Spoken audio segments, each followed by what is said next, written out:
ፍሽኽ ብምባልካ ተውፅኦ የለን ትረኽቦ ግን ብዙሕ እዩ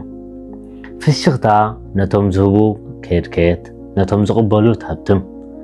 ፍሽኽታ ብልጭ ኢላ ትጠፍእ ንዘለዓለም ግን ትዝከር ብዘይ ፍሽኽታ ዝሃብቶም የሎን ብሰንኪ ፍሽኽታ ድማ ዝደኸየሎን ፍሽኽታ ኣብ ገዛ ፈጣሪ ተሓጎስ ኣብ ነግዲ ፈጣሪ ሰናይ ድሌት ኣብ መሕሰነት ድማ ፈጣሪት እምነት እያ ፍሽኽታ ንዝደኸመ ዕረፍቲ